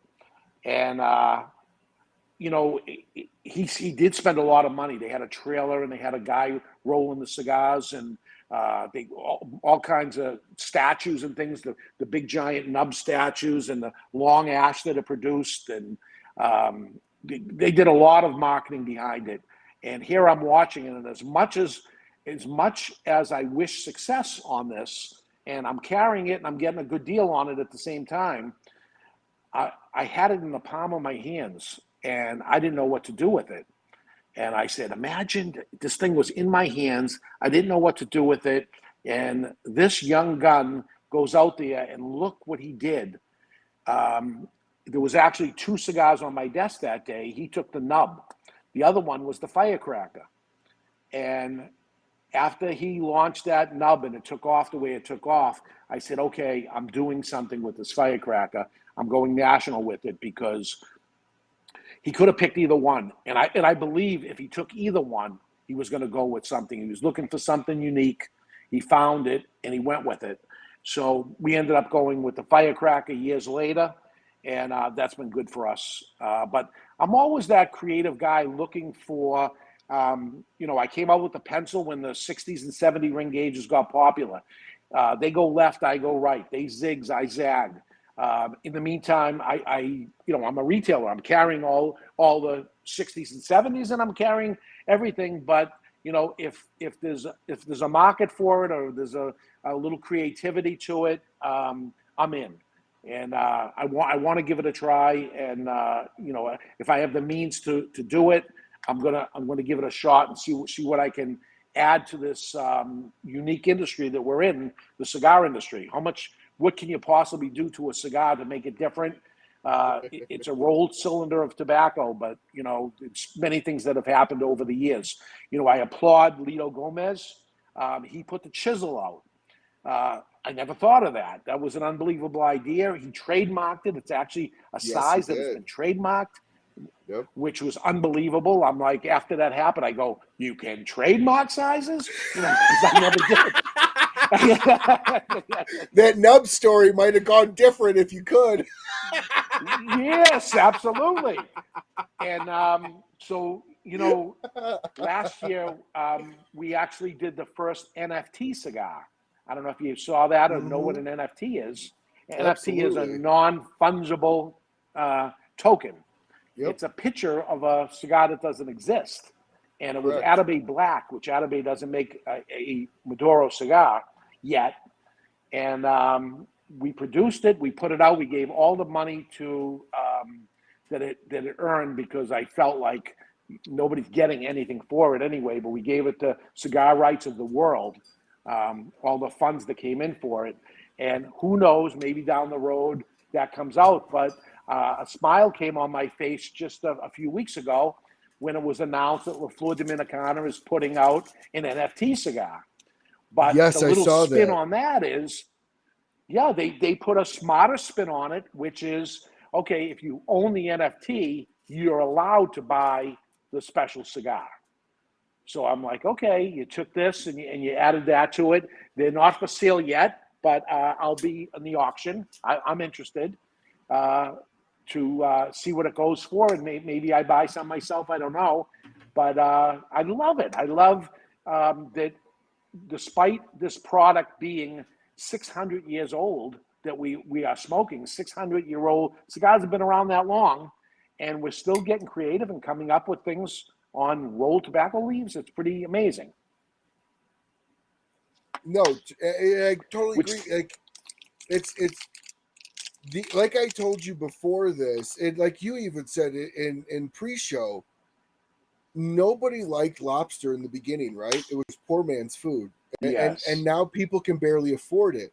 Like as cigars get more expensive because of taxes and government bullshit, I think, like I told you as well, I think the technology, and I'm a tech junkie. I'm an innovation junkie. I love cool new spins on old things.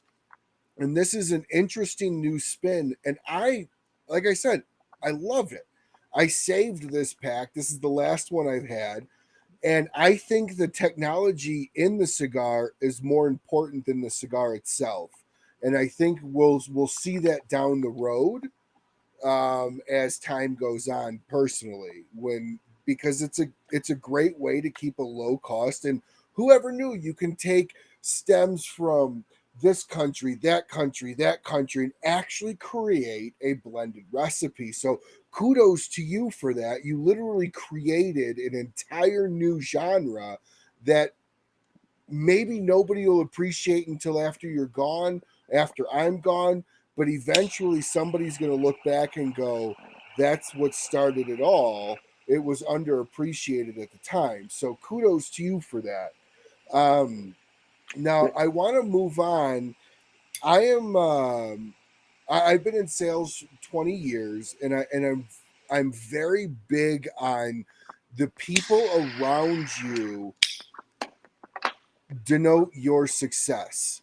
Meaning, if you have shit around you, you're going to be shitty. If you have greatness around you, there's always something to aspire that's higher than you, and life stays interesting. So, Dave, do you believe in life mentors? If you do, who would be considered your biggest life mentor in the business, in life, whether it be business or personal? Wow, very, very interesting. And it all depends. In the cigar industry, there was an old cigar brand out there. I don't even know if it exists anymore, called Cusano, Cusano. And Cusano was my customer, Michael Cusano. And he was a finance guy, and he was my customer. And he used to come in and buy his cigars. And one day he came in with cigars and said, I brought you cigars. I was in the Dominican Republic. I want you to try these cigars and tell me what you think. And this is maybe 92, 93. And I smoked a cigar. I said, this is unbelievable. What's the story with them? And he says, I'm going to have them made, and I'm making 300 boxes. They're going to be this much per box. This is my customer selling me cigars. But during the cigar boom, it's hard to get cigars. And would you be interested at all to buy any of them? You just smoked a cigar. And I said, yeah. And he said, how many would you like? They're going to take about 6 months by the time they get here. I said, I'll take them all. And he said, are you sure? And I said, I'm sure. If that's the cigar I'm going to get. Because the cigar was wonderful. And I didn't know a lot about it, of who made it. It turned out it was Davidoff. And this cigar was maybe a $3 cigar. And it was a long-filled product made by Davidoff. It was unbelievable. And I just couldn't believe the price of how it was. I got him in. By then, we had moved to New Hampshire. And he came up to see how we were doing with the cigars, which was very good because I was telling people how great it was for the money. And he said, I'm going to do another run. How many do you want? And I said, all of them. And he said, okay, that's it. I'm going into the cigar business. Remember, he's a finance guy, and top finance guy. And I said, you don't want to do this. The industry isn't what you think it is. You're a highly successful guy. He's driving a brand new Mercedes. He's dressed unbelievably. He, smoking expensive cigars. And I'm like, no, no, no, don't do this. And he goes, that's it. I'm doing it. I'm moving down to Florida. I'm starting the company up. That's it. And to this day, we're very, very close. We talk almost every day. He sold his company to Davidoff for an awful lot of money many years later. And he taught me business. So I'm a cigar store owner running a cigar store and doing marketing and stuff. But he ended up teaching me business and finance. And that is the missing element in all retailers that happens. That if you're a carpenter, you're a great carpenter, and you start your own carpentry business, but you don't know basic business.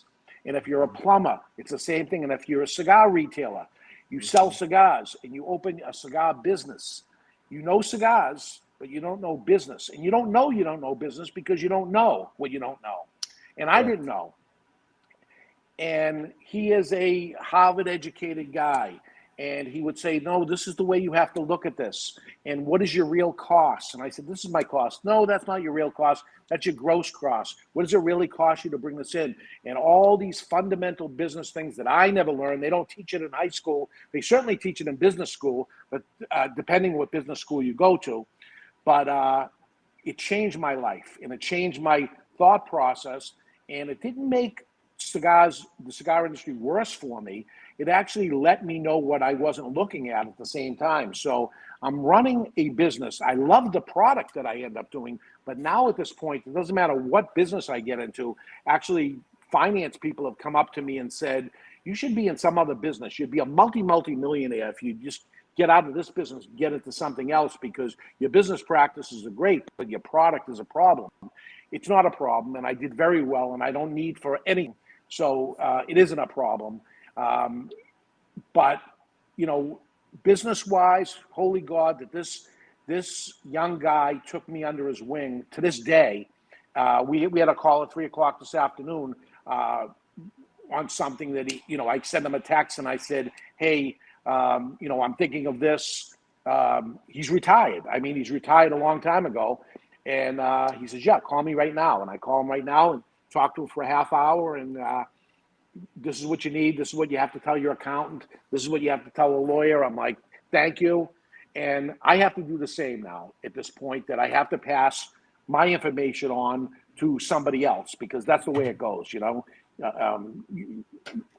some people do it at the drive-through, that somebody buys you a cup of coffee and you get up and you buy the next guy a cup of coffee. You can do that, or you can make them so that they can pay for everybody's coffee if they want, if you're teaching them real business practices. What goes where Correct. and why, what should you pay, how do you do it?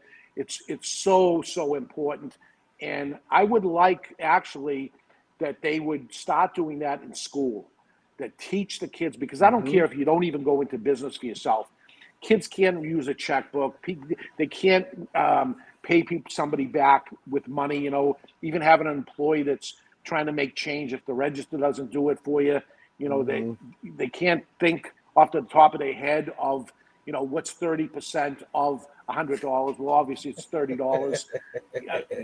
Some simple things, because they weren't taught that, and they were taught. I was too. I was taught ridiculous stuff that I'll never use. But those fundamental business things, doesn't matter, for your own budgeting at home, it matters. It matters for everything. So let me ask you, and I've told this story once, but I'll let you know. So how I found that I needed a mentor is kind of accidental, almost kind of like how you found out that somebody, because it's not like you walk up to somebody and go, you're a mentor now, right? It just, it has to happen naturally, right? Well, I used to go door to door for insurance sales, and I did really well. And the first 3 weeks I was doing it, I would call my manager up and I would say, this is fucking stupid. I'm doing everything I know what to do. I'm a good salesman. And these people aren't buying anything. And he would hang up on me. He hung up on me for almost 2 weeks straight. And then finally I called him and I said, screw you, I quit. And he goes, "You're ready. Come to the office at 8 a.m. and bring a notepad." And I said, "What do you mean? Did you not just hear what I said? I quit. I want nothing to do with this. This sucks. I've got broken noses and broken feet from doors slammed on me." He goes, "You're right, because you've been doing it your shitty way. How about you do it my way?" And I said, "Well, I thought I was taking in court." He goes, "No, no, no. You were taking what I said, changing it, and doing it your way. Yeah. Stop. Come in and learn the right way. You're ready." And it took for me to proverbially fall on my face and scrape it along the ground and get dragged and beat up before I was broken enough to accept somebody else's buildup. And at that point in time, now he's an integral part of my life. Yeah. He's a life mentor and a business mentor for me, or I should say a professional mentor. How much of having a mentor requires you to be almost more real with that person than you can be with anybody else? What is There, the benefit of yeah, that? almost psychiatrists. They're the only ones that really understand you, and it's a shame that you had to get to rock bottom of I'm quitting to do that. And what I try to do to people, I try to help them, and I don't want them to have to lose a whole bunch of money until they find the way of I made the mistake, I made it, don't you do it. But why, somebody brings you a hot plate and they say, be careful, the plate is really hot. What's the first thing you do? You touch the plate, right? It's fucking ridiculous. Hey, this is terrible. Taste it, and these things end up happening. So, I did it to myself. He tried teaching me the right way, and I said, "I'm going to piece this together my own way." well, you can lead a horse to water, but you can't make him drink, is the analogy of it. And the answer, it's not true, because you have to get creative now and you have to make that horse drink. So one thing you could do is put salt on the oats. So he eats his oats, it's salty, and now he drinks. So sometimes we have to do things to make I've somebody never heard understand. that. Yep. So sometimes you got to do things to make them end up doing it, or else the other option is they got to hit rock bottom and then believe you at that point. I employ a whole bunch of people. I love my sales staff. They're trained sales staff, and I know what it takes to operate the retail store properly, to have raging fans of our store that come back and feel sometimes like they're cheating on me if they buy cigars elsewhere. They go on vacation, they smoke their last cigar, they end up going and getting a few cigars because there's a few days left, and they come back and they apologize to me. And I say, no, no, no. And that's end up feeling. And a lot goes into that to end up, obviously they must feel very, very close at that point. So, some retailers that I wrote a book. I have it right here. David versus Goliath: How to Compete and Beat the Online Giant. So this is a book I put together I want because that book. what I tried to create is for them to end up reading the book and see some of the things that are kind of hidden inside there, which one is the number one promotional item a retailer does the best is they're going out of business sale. That if you've ever seen it, when a local store is going out of business, they have guys with signs out in the street going out of business, 90% off. Walk in the streets because you're not allowed to put the sign down on the ground. Flags are everywhere. The parking lot is full. They have extra help on there. They may have security, all kinds of things going on for their going out of business sale. When they could do the same for the 4th of July sale, for Father's Day sale, for whatever, but they wait until they hit rock bottom before these things go into place. So in there, I just created 100 different promotions for a retail store to do. These are proven promotions, which means I already did every single one of them. I got 1,000 that didn't work. I didn't put them in the book. I put 100 that did. And all you have to do is do one of them, and then you make, I don't know, 100 times your money of the $25 the book cost or whatever it costs, and do it. The problem is they don't do it. I sold a lot of books, but I don't see a lot of the promotions going on. And I see the closeouts and closing out a cigar that this cigar isn't selling. By the way, cigars don't sell. You have to actually sell them if you're a salesperson and give its benefits and all the positive parts of it and why that customer is going to like the cigar it ends up having. But instead of that, they'll take the cigar that's not selling and now they'll put it in the $5 bin. You have such a thing in your neighborhood of cigars that aren't selling? Okay. Absolutely. I've never done one, but I've heard that that's what people do. You can do that on a $10 cigar and lose money and put it on the $5 bin. And every sale you make is one less sale you made to a customer because that customer now bought it at less than cost, so it's not a customer. Or you could offer a major promotion to go along with that purchase of that cigar. For instance, buy two and get a chance to win $100 million. Well, how the hell can I do that? I don't have that kind of money. Dave, you're a rich guy. You're the one that's running these private promotions. You buy two $10 cigars, you get a chance to win $100 million. Yeah, you go and buy lottery tickets for the big game that's coming out that week. You pull, and they buy two of those cigars. They reach in and they grab one of those dollar tickets. You sold $20 worth of cigars and you gave $1 away. And I hope you gave $100 million away because you'll make the news and there'll be a lot of free advertising. But most likely you won't. But people are going to buy those cigars and they're going to be gone.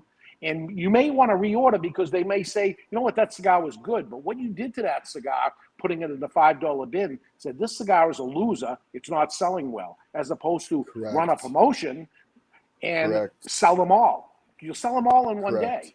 And you'll get your full money for it, less 50 cents, because you sold two that you gave $1 ticket away. It'll be fun. Your customer will have a smile on their face. They'll come back to your store. Business will boom, and you just keep going.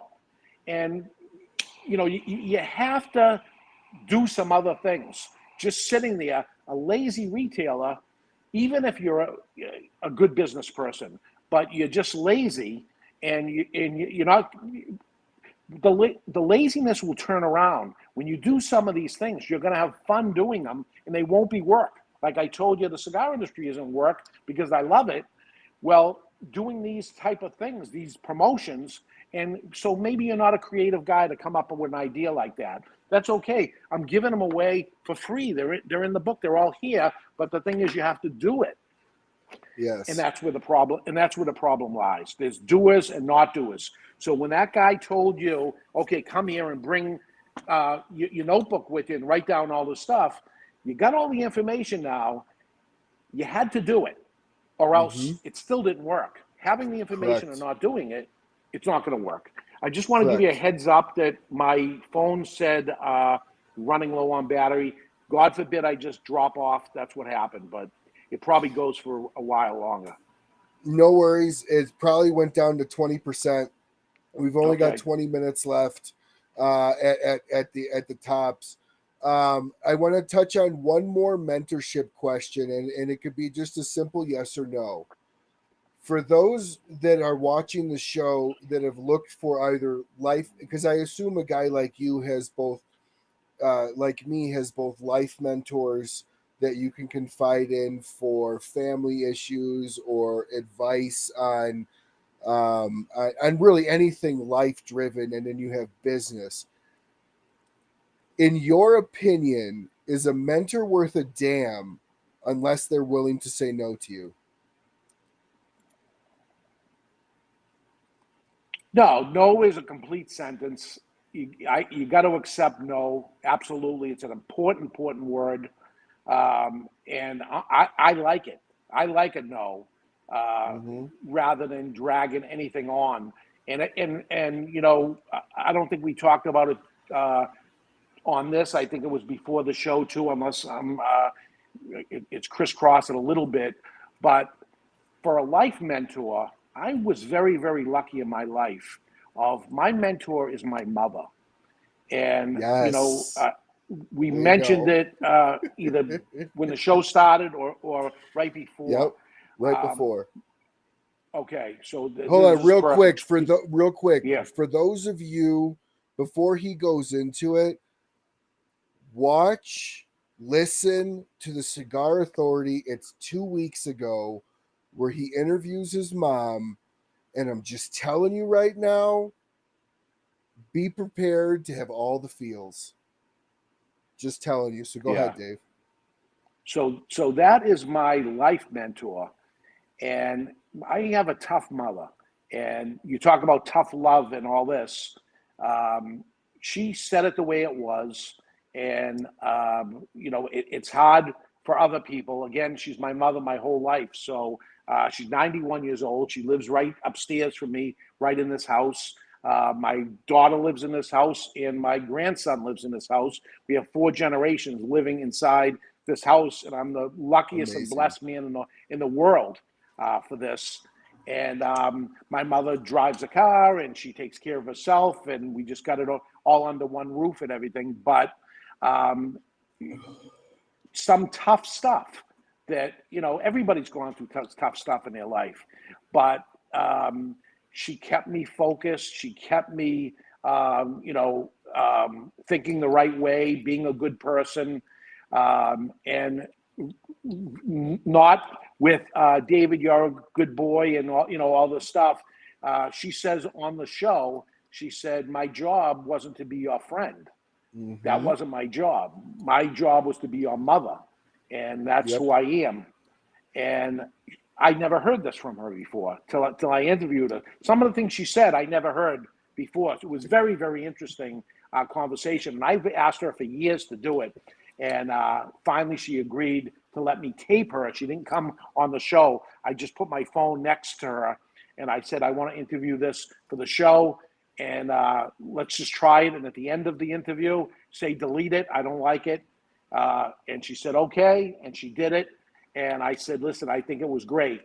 And it was fantastic. At the end of it, she didn't like it because she thinks she came off a little mean. But she's not listening to this because she doesn't know how to do podcasts. But maybe she'll actually listen to this because it's on YouTube. So that's how she ends up seeing the show. She says, I came off as not a nice person. And I said, Ma, you came off exactly how you are. And you are a nice person. Somebody needs to understand that, is she tough? Yeah, she's really tough. But it's out of love. The whole thing is out of love. She wants the best for me. And when she says something, I can trust 1,000% it's for good. And she certainly can for me too. I mean, I want nothing but the best for her, of course. And we have a very tight relationship between a son and his mother. And in it, I talk about that I brought her to trade shows. And I brought her to trade shows because she says, I want to go. Now, I'm a young man, and I take my mother to trade shows. I know certain cigar manufacturers and things as I walk up to the booth and I'm buying and saying, this kid's with his mother. What the hell's going on? He's an adult person or whatever it is. That shit was probably going on, and I don't care. And she, after a couple times, she said,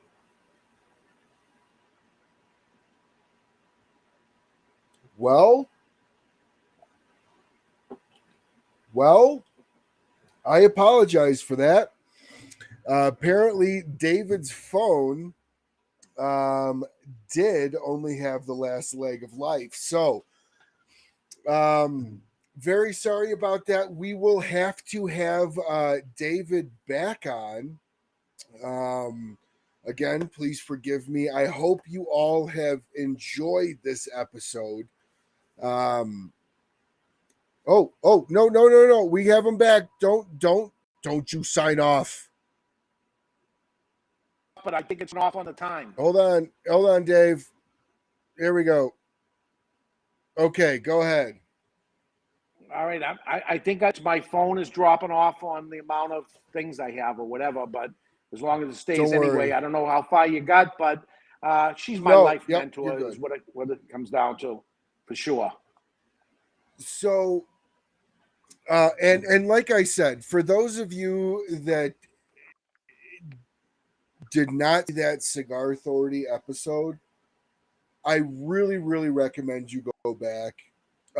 And what you'll find out is what I pointed out to Dave in the green room. His voice is different. His tone is different. And it's not like he's talking now. It is honest to God a son talking to a mother or a daughter type of tone. And it is a beautiful exchange. It's no video, but it is a beautiful exchange between him and his mother with some amazing episodes. And she even cusses several times throughout the entire episode. Yes, she does. So, Yeah. so well, Dave, in closing here, I want to throw some rapid fire lightning round questions at you, and then we'll close out the show. Favorite Okay. size? Favorite size cigar? Toro, 6 by Favorite 50, favorite cut? straight cut. Favorite rapper? Now you can give me musician and rapper, or just rapper. It's up to you. I will say Connecticut shade, Ecuador, Connecticut. Favorite pairing? Well, it's always coffee. I smoke cigars. I'm not a big drinker to begin with. I don't not drink, but I love coffee more than cigars. Maybe it's possible because I drink an awful lot of coffee, so it's absolutely coffee. Biggest pet peeve? Now, it's hard for you to go incognito probably anywhere in the cigar world, at least a shop that's been around a while, that knows who you are. But biggest pet peeve when you go into a lounge that's not your own? Oh, into a lounge. I thought just on regular, I was going to say is late. I hate people being late, and everybody that works for me understands that. It's not just a worker. I spent half my life waiting for people. I had to be on 15 minutes before the show. I'm on 15 minutes You before the were. show. You I'm a were. busy guy, but yeah. But in a cigar lounge, the number one thing is people bringing their own cigars in a cigar lounge. Uh, and even worse than that is when I hear it from another retailer that they bring my cigar, a cigar they bought from me, into their lounge. That it's so disrespectful. I apologize to them that they did that. I said, why do you allow it? It shouldn't be allowed. There's no excuse for it. I don't care if I have a cigar going. That doesn't mean you have to throw the cigar away. It means when you walk in the store, you immediately buy a cigar from them because you have no idea that's the only reason why they're there. You can't use their facilities without making a purchase. Please stop this madness of bringing your own cigars into somebody else's cigar lounge. It's awful. Now, I do bring my own cigars, but I also try to buy one or two every time I go in. But I usually bring my own to an extent because I'll sit at a lounge from 9 a.m. until whenever the fuck they kick me out. And but I do usually always try to buy several cigars from the lounge I go to. Well, Um, do yourself a favor so that they don't look at you as a bad person because you're not a bad person. You're a good person. The first thing you do is make the purchase. Even no, even though that's you what got a I do. cigar Yes. going, yeah, just do it and, Yep. and, and get that out of the way right off the bat so that takes that feeling out of there because we all talk. I talk to other retailers all the time and they go, oh, the guy comes in, he's got a 7 by 70, he sits down, he takes a crap in the bathroom, he's telling people where he's getting his cigars, all these terrible things that happen. And I'm like, oh my goodness gracious. Oh, he takes a crap in the bathroom. That's the best. Yeah. Oh my gosh. Um, okay, so if you had to do a spirit what is your spirit of choice? Uh, I I'm gonna say something like the old fashioned or something like that. Okay, so a Have an mixed old drink. fashioned. Yeah, a mixed drink. Okay. If you had one opportunity in life to go back and have a cigar with any historical figure, period, just don't say Winston Churchill, because that's just the easy one. What would the cigar that you would bring be, and who would it be? It would be Zeno Davidoff because I blew it. And he was around when I was in the business, and he was there at a trade show, and I didn't.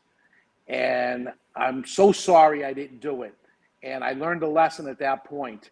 So over the years, I'd see, especially as people are getting older, I try to make time to sit with them and learn from them. And Zeno Davidoff was another inventive type of guy. He invented the tabletop humidor.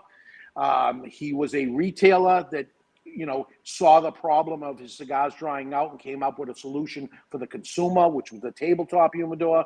I had customers that had gone to his shop, and what a gentleman he was with the people. I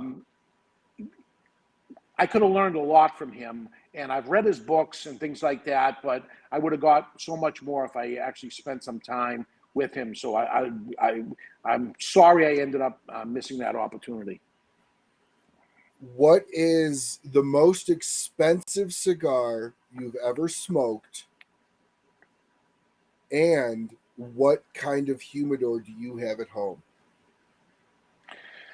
So the most expensive cigar, I always had a checklist of these cigars I always wanted to get, and one of them was a Trinidad. This was a Cuban Trinidad when Yep. Cuban Trinidads were, people would say that it doesn't really exist because people didn't see them, didn't have a band on it. It was a Lancero, by the way, the Fundador. And everybody knew I was going to look out for getting this cigar. And I got a call from one of my customers at the time. He was in Texas. His name is Steve Saka. You know him today because he's in the cigar industry, but he was my customer and he was in the computer industry. Steve Saka. And Steve calls me up and said, I got a guy here and he has the Trinidad. I'm looking at it. If you want it, I'll grab it for you. And I said, how much are they? And he said, $300 a piece. And this was early 90s. Oh, wow. And I said, Steve, get me two. And he said, you sure? And I said, I'm positive, get me two. I'll give you $600 in cash when I see you, which is a lot of money to me at that time. And I said, get me two. He came in to the store. He had them. I said, you're going to stick around for a while? He said, yeah. I said, here's the money. We closed the store. I pulled the curtains down, and I handed him one, and I had one. And he said, you sure? And I said, the other one's for you. And we sat there and we smoked it. And the man that owned the box of cigars, which the only way you'd get that box of cigars was it was given to dignitaries and things like that. He said, we must do a review on the cigar of what we thought. And I sat there and did a review with the cigar with Steve Saka, consumer, in the early 90s. And me, it was probably his first review or my first review. And we wrote our things down of what it is while we smoked the cigar. I remember the taste I got was like drinking tea, English tea. And I was expecting something way different. Not that it was a bad cigar at all. It was a good $12 cigar for $300, and it cost me $6. But it was another checklist off there. And over all these years, I've been able to checklist everything off. So I'm good, except for the new stuff coming out at the trade show. And, here we start this whole thing over again. So that was the first, which was the most expensive cigar. What was the other question? What does your home humidor look like? Is it a walk-in? Do you have a box top, desktop? Well, I got a bunch of them, and my wife would kill me to do this, but do I dare walk around here? So here's the Cohiba 50th anniversary humidor. Do you see it? Mm-hmm. It was beautiful. So that's one. Another one I have over here is this was given to me by Nick Perdomo, and that's a Perdomo humidor. Can you Oh, see it's that? beautiful. It's gorgeous. And way over here is a cabinet humidor. You see that Yep. there? Yep. Absolutely. So there's three right here. There's a lot of rooms in this house, but there's three that I'm right next to, and I have offices in the store, and I have lots of humidors. I have lots of cigars. I have started smoking these rare, hard to get cigars that I collected for years and years. Maybe about 2 years ago, I said, I'm going to start smoking these things. And once I crack one of the boxes open, that's it. By the end of the week, they're all gone. I've even given them out or smoked them till they're gone and say, okay, that's the end of that. I'm getting older, and I got to start enjoying these things anyway. And I got plenty of cigars. You know, I don't know, enough is enough of Oh, for collecting them. sure. Yeah, let me start Absolutely. enjoying them. So, last question of the night, and then we'll close the show. Cuban or New World? What do you prefer? Oh, New World, 1,000%. I've been to Cuba 5 times. If you want to read a review on Cuban cigars, I got in a lot of trouble for this, created a lot of controversy. The first time I went, they let me free to go where I wanted. And you can Google Dave's trip to Cuba. And I did a 7-day report. And Yep, I the watched that. 7-day report, and then there was the final, I forget what I call it, the unbelievable final thoughts of it or whatever it was. I heard from Cuba directly. They wanted a 15-minute phone call with me. That 15-minute phone call lasted 2.5 hours. Oh, They geez. invited me. They invited me back, which I did go to. Everybody told me, "Don't go back; you'll never make it home." I did go back. They took me for a different tour than what I saw. The unfortunate thing there is, I think their tobacco is great, can be great, but those people make $3 a month, Yeah. and it doesn't matter. Nothing matters. It's like going to the Department of Motor Vehicles. They don't care either that the line's long. There's no reason to hurry. So those people, tight draws, I think they do it on purpose, to be honest with you. You see them rolling a cigar, and at the very end, they twist their wrist a little bit. In other words, fuck that. Put a twist into it. I swear that's what's going on there. They're nice people, and it could be a wonderful product as an ingredient right now, but a full-blown Cuban cigar, Puro, which is supposedly everything that they make there, very one-dimensional, not a long aging process happen, not even close. It's not even close to what New World cigars are doing, and they can become big and popular and great cigars again, but not until things change over there. Well, Dave, the legend, thank you Please. so much for what you have done for the industry, for what you've done for little peons like myself that think Please, not at all. that we're Listen, new. This is amazing. Thank you. let me pass the flame to you. Pass the flame. It's all you, brother. And do better and make a killing. You're doing great things. Continue to do great things, and you're doing it for the love of the industry. And I hope manufacturers get behind you, support you, and keep you going. You're good for the cigar industry, and that's where it's at right now. Wow. And manufacturers have to look at that and understand that. Dave, I can't even tell you what those words mean. Thank you so much for coming on. it really, really meant I had such a great time. And I hope I gave you a different kind of interview than you've had. And thank you very much. And thank you so much to everybody watching. I know everybody tuned in to see the legend, and please continue to tune in. I do. I try to have on great people all the time. Fortunately, Dave was willing to jump on, so thank you so much, Dave, and thank you so much to the sponsors that make this show happen, including that make Dave's show happen. Drew Estate, K by Karen Berger, BAMF Cigars, Axe and Oak Distillery, New Air Humidors, and Christoph Cigars as well. Thank you so much for supporting the show.